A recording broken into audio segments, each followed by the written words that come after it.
listen to the presentation, and you are all welcome to provide feedback, opinions, and valuable information that could lead to our improvement of the system. Matt Podolsky is a person who has been working with the WBC in developing this specific program, which has many different variables. Our full intention is to have a system in which ring officials have a hub where they can be evaluated, where they can be assessed, and in which every single performance is graded and is evaluated for the system to work. Matt is going to go over the specifics. What we want is to accomplish uniformity in ring officials, and also to have accountability on what the numbers, what the history, how everything is planned, and how judges and referees are integrated into the system. So it is my pleasure to present Matt Podolsky, who is a ring official, who is an expert in boxing, and who has developed a sensational program that will lead to many innovative matters that includes live evaluation of fights and live interaction with the networks, with the fans, with the promoters. So, Matt, please. Good afternoon. If you're interested in this presentation, I would ask you to come a little bit closer. It's a very visual presentation. You guys are going to get a sneak peek into stuff that nobody else will see. This is the real mechanics behind how judges and referees are evaluated and how ultimately they're chosen for title fights. So I just wanted to kick it off by talking a little bit about what's the purpose of this program and what drove it. And I think we would all agree as members of the boxing community and members of the media that boxing does not have the best image in terms of officiating compared to sports like the NFL, Major League Baseball, hockey. It just doesn't. And some of it's justified and some of it's unjustified. So really, the call to action here is we want to get better, we want to get up to speed with the times, and we want to change the public perception and earn credibility for the sport. So it's not this mysterious black hole where decisions are made. So a couple of things that are driving this call to action. First, there's a lack of data and analytics, as you can see on the screen if you're close enough. Boxing is way behind in technology, especially in analytics, and data is poor. We don't even have round-by-round scores for the most part being captured into a database until recently. Inconsistency in training and evaluation. Unlike the NFL, boxing has a lot of different stakeholders and a lot of different decision makers, and you can't just snap your fingers and say, okay, all officials of the world come to one meeting and we're going to train you on the one right way to do things. It just doesn't work that way, as you guys know. Lastly, as I mentioned, the PR problem. Bias or incompetence is a default assumption. Some of the media really like to bash the officials and call it, when there's a bad decision or a controversial decision or a bad call, that there's either incompetence or corruption. And we want to shed some light on some of those decisions. And then again, the public has very little understanding of the recent improvements and the investments that have been made in boxing officiating. I want to call out Nevada State Athletic Commission, the California State Athletic Commission, and now the WBC for really blazing the trail here, investing financial resources and time and energy into improving the officiating. Okay? So now for those that are interested, I'm going to jump right into the tool, and I'm going to take questions throughout the entire presentation, and it's very short. Ultimately, one of the first things we have to do is collect every single master score sheet for every fight. Believe it or not, a vast majority of master score sheets throughout the world are sitting in drawers in regulatory bodies' capitals. They're not being digitized, they're not being looked at, they're not being analyzed, with a few exceptions. And so one of the first things we do is we collect every single score sheet for every single title fight we can get our hands on for all of the major sanctioning bodies. And so this is just a quick view of what that looks like.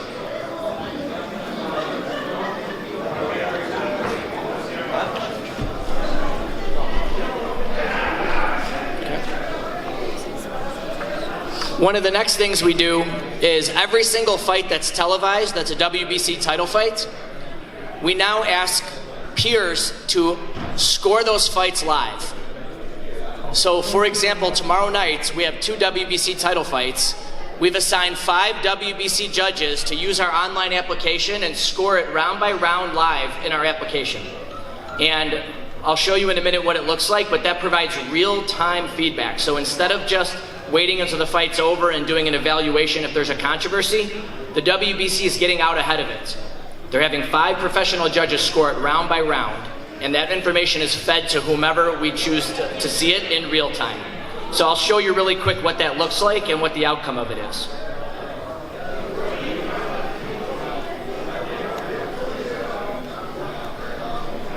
And so these WBC judges that are volunteers, they're scoring the fight from home on television with their sound muted. They'll get a screen like this that's right on their phone. And they'll score each round. But not only will they score each round in real time, they'll actually have to decide whether the round was close, moderate, or decisive.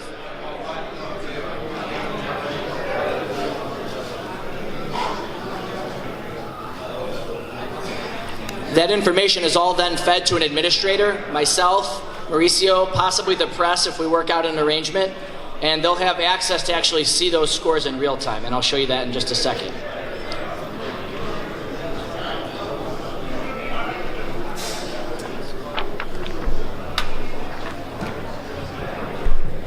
So let's just take a recent fight, Canelo Alvarez versus Sergey Kovalev.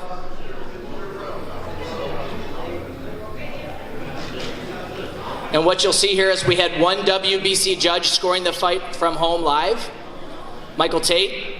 And you'll see on the left-hand side the 3 official judges, Don Trella, Julie Letterman, and Dave Moretti's round-by-round scores. But right next to that, you'll see the at-home live review judge. And you can line up the scores round by round. So if you end up with a controversy, you don't have to wait and then hire judges to score the fight and tell you what they think. The reason this is superior is they're not influenced. They haven't already seen the fight. They don't know what the results are, so they can't possibly be influenced. They're scoring it live, the sound muted, and the scores have to come in before the start of the next round. So there's no way they can coordinate with each other. So it's pretty cool, and then the administrators can actually see the margin of victory there. So they can see the first round, they had it for Kovalev, and they had it close. So what does all this come to? They're measured on how often they're in the majority or non-minority of a split decision. We also look for extreme scores. When you maybe had it 120, 108, and the other judges had it 115, 113, that score is extreme, so we document that. And then we also quantify the evaluations of the peers and the supervisors. And then we also have an executive grading system where Mauricio, myself, and the executive board will evaluate a fight and assign a score to it. All of those culminate into one overall score. Helps you determine which category to put the official in. We can see how many assignments they've had in the last 2 years and use that to make an intelligent decision on who to assign to each fight. So I've got a little bit more details I can go into, but I wanted to stop there and see if anybody had any questions about the specifics of this program, how it works, how any of the calculations work. Any questions or feedback at all? Yes, sir. We've seen controversial decisions in this sport for longer than I've been alive. What was the motivating factor in changing things up now? I think it's a great idea, by the way, but I mean, what made this come about just now? Yeah, so the question was, there's been controversy going on in boxing for as far back as we can remember. Why now? We've been talking about this, and like I said, a couple of the commissions have been working on this. Change in boxing doesn't happen overnight, as anybody knows who's part of it. It's a kind of a slower to change sport, partially because of the fact that it's so decentralized, right? It's not one uniform body. So it's been thought about and worked on. I think the catalyst for this is we've now got leadership in boxing who's willing to invest in it, right? To put the time and resources into a program like this, it takes a lot of time. And so I think we finally just got that buy-in, and now we're all in. As a quick follow-up, how long will it speed up the process, the appeal process? If we see a decision that is absolutely wrong or that was really controversial, will it speed up the process and potentially changing the results of that fight? So the question was, would this system possibly speed up the appeals process for a controversial fight? I don't know if I'm equipped to answer that. I think that's a question better answered by Mauricio. Let me explain a little bit. What we are aiming is to use technology and put the technology into the sport. As you have seen, instant replay is a fact. It exists in every sport. Boxing has been trying to implement instant replay. The WBC has had it for 8 years, and we have great success. And now it's picking up where most jurisdictions will take it as their own rule and perform it. Same goes with anything that has technology. We live in a year that everything is very fast, and we believe that we can take great advantage of the technology and the many things that can be implemented into programs like officiating. Officiating in every sport is always controversial. In boxing, we have judges and we have referees. So what we are doing is taking every single performance, and through a live evaluation, we are training and giving feedback to those officials, and we are getting back the optimum scenarios when you have uniform thinking for the ring officials. If you have 3 ring officials that are uniformly trained, and then they're looking at the same fight and the same thought process, and you don't go with the scores in a different way. This is a process. It's going to be a continuous improvement, and we don't know where it can lead to. There's many things that could be incorporated, because information is a key on anything in life. Thank you. Yeah, I'd like to add to that is Mauricio's been extraordinarily transparent and willing to share information, whereas I think in the past, decision makers and stakeholders in boxing are very secretive people in nature, right?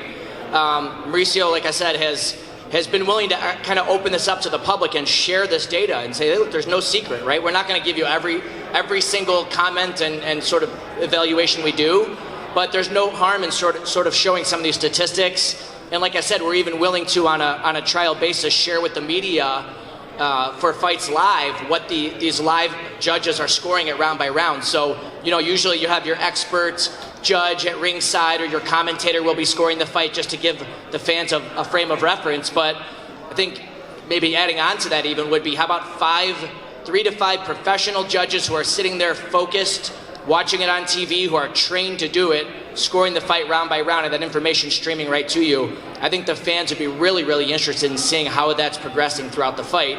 And then if there is a controversy, to your point, we've got data right now. That doesn't mean we're automatically gonna overrule the fight and say, well, the TV judges had it different. Well, TV's different than live, we know that, but it's still data, it's information, and it's transparency. We're not trying to hide anything. There's not some secretive, oh, we'll only release it if it's not controversial. The next app tool I wanted to show, I think this one would be of the most interest to people. Maybe I'm wrong. We're calling it the tendency report or the lean report, and it takes every single judge in the world and every fight that we have a record on them, which is a lot, and we try to see if there's patterns of them favoring a certain fighter over another fighter relative to the other 2 judges. And I'll show it in a minute, but before I do that, I want to make sure that we're clear. This isn't implying that there's some sort of a corruption or a bias. It's just stating information that then we can use to determine whether or not we want to look for a deeper pattern, whether we want to consider not appointing that judge to a fight, or whether we want to look for another official.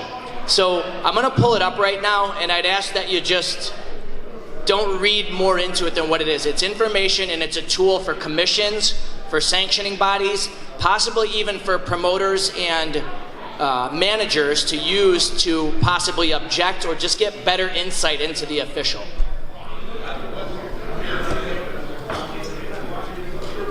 And so for a lack of a better word, we're calling it the tendency or lean report. Got a little quiet in here. I hope that's a good thing. So this is ranked by every judge in terms of how much data we have on them. So, because we have California as a client, Max DeLuca's got the most fights in our database, right? He's got 198 title fights in our database. And we can click on Max. And so this is pretty proprietary information. This is information you would see nowhere else in the world, guys and gals. It then ranks every single fighter that Max DeLuca's ever done in order of how much he favored that one fighter over the course of his career. Again, doesn't mean that he's doing anything wrong, it's just information. So for anybody that's been following boxing for more than a few years, one of the biggest wide split decisions we've seen in modern times was Provodnikov versus Chris Algieri. You guys remember that fight? That was the classic style clash fight, right? And because of that, we had two totally opposing scores, right? 2 on one side and 1 on the other. And then we ended up doing a review with 9 judges. I ended up doing a review with 9 judges, and it was split like 5-4. The exact same thing. It was a total style preference fight. But now you can look quickly and see, okay, Max DeLuca has only done Provodnikov 1 time, and he favored him 5 rounds. What exactly does that mean? And you click on it and see all the fights that Max DeLuca's done Provodnikov, and it was only 1. And you can clearly see he added 117, 109 for Provodnikov, whereas the other 2 judges, I want to say it was Shrek and Trella, but I can't be sure, had it 112, 114 the other way. And so that's a 5-round swing from the other judges. So that doesn't mean that Max DeLuca can never do a Provodnikov fight again, but I think that somebody who's assigning the officials would want to know that information rather than not know it. Would you guys agree? Okay. And then you can continue. Yes. Oh, we had a question. Yeah. So after examining their records, if you determine that there's a clear bias with the referee for a certain fighter, a certain type of fighter, what is the punitive action for that referee? So the question was, I'll repeat the question and maybe you can answer it. So the question was, once an analysis has been done on an official and there's a clear bias, what's the next step? What's the punitive measure? I'll preface with, we're very early in this program. It's very early. We're kind of slowly, gradually rolling it out, but we don't like to think of it as punitive at all. It's information, and finding a bias or a clear pattern is not as simple as, oh, there it is, he favored him in 5 rounds. It's much deeper than that, so I'll let you expound on that, Mauricio. There is a thorough auto-evaluation after every single fight, where all judges and all referees who do a WBC fight file a report. Same goes with the supervisor. They file a report on the performance of the officials. So as you say, it's a very valid point. If there's a tendency, if there's a clear situation, the first thing would be to have a meeting and understand how that situation happened, what was it that they scored, how did it score. And as Matt says, we are not looking to be the police. We're looking to be a university for creation of uniform and great quality officiating. Thank you, Mauricio. So while I've got this up, I don't want to take up too much of your time, but I'm sure for those of you guys who follow the sport closely, you've got a few judges in your mind that you really adore, that you really are interested in. Does anybody want to shout out a judge's name and we can pull up the report? Adelaide Bird. And do a little research. What was it? Adelaide Bird. Adelaide. So Adelaide's got a lot of data in our database. So quickly we pull up her report and we can see if there's any quick sort of patterns in there. So the very first one that pops up is Golovkin. She's worked Golovkin 3 times with a net 4 rounds against Golovkin. And then you can click in and see more details and see all 3 of those fights. And as you can see against Canelo, she favored 4 rounds toward Canelo relative to the other 2 officials. But then in the other 2 bouts she worked Golovkin, there was no tendency at all. She had the exact same score as the other 2 judges. So it's really hard to say just based on one fight that there's some sort of a pattern or anything. It's something I think worth digging into, and we've obviously looked at that fight and analyzed it quite a bit. Now, if we saw 8 fights where she's worked Golovkin, and she's went against Golovkin 3-4 rounds every single fight, that would be a pattern, right? But we don't see that here. We see 3 fights. We see 1 fight where there's a lean one way, and 2 fights where she's spot on with the other two judges. So Not a huge sample size, 3 fights, but it's information. Yeah. There is, you know, information is the key. Everything is based on information. So we are developing a series of evaluating tools. Some are numeric, which are shown just by the statistics and the numbers that are put into the system, and some are of qualitative evaluation, where you go into depth and you can analyze and then do different research and cross-search for information. But as it stated, the database is very powerful. It's going to be a major part of the evaluation for a whole system. And we welcome every suggestion that anyone could have. We welcome to implement. Yeah, and can I expound on just a little bit about the power of data collecting? This is an ongoing process. So I'm working with Mauricio for as long as he'll have me into the future, and I hope that's a really long time. But we want to build on top of this program. And so one of the suggestions that was made early was, okay, so we have professional judges scoring these fights live. We've got professional referees evaluating the referees live. Why not let the media put their scores into our application? Rather than just writing them down on their blog and then they're spread out all over the universe, why not let credentialed media who are live on site, not sitting at home, into our application? They have to put their name out there. It can't be secretive. We'll get them access to it, and they can put their scores in there too. And in real time, we can see their score. Because I know most media members score it round by round, but I know for a fact a few of them cheat, wait till the fight's over, and then put the total score in. It's cheating. This way, you have to score it round by round in real time without whispering to your buddy, hey, what did you have that? It's got to be in there right away. So if you're interested in that, we're going to make that feature available in the next 60 days. And you're on record, you're on the hook. You can really embarrass yourself if you have a bad score. But at the same time, if you're really confident that you could score it better than a real judge, put your money where your mouth is and score it live. So that feature's coming pretty soon. Any other judge requests to dig into just a little bit at a high level? Last chance. No? Okay. Well, unless there's any other questions, I just wanted to wrap it up by saying thank you very much. I'm really excited to work with the WBC. Early investors in this program have been Nevada, California, and the WBC's really taken it and put it all together. We're going to be at the fight tomorrow night. We're going to be watching it. We're going to be evaluating all the officials. We have 10 officials at home watching it on pay-per-view, evaluating it with us. So I'd be happy to answer any more questions today or tomorrow or during the fight tomorrow. And Matt will be sitting in the press area with the iPad, with the live results after each round. So anyone is invited to reach out to him and look at how it works. And I'm sure this is the beginning of a great journey. As I said, you are all welcome to be part of it and to get the best out of it. And we just like to thank you so very much for your time and your attention. And we're going to have a great fight tomorrow. Thank you so much. Thank you very much.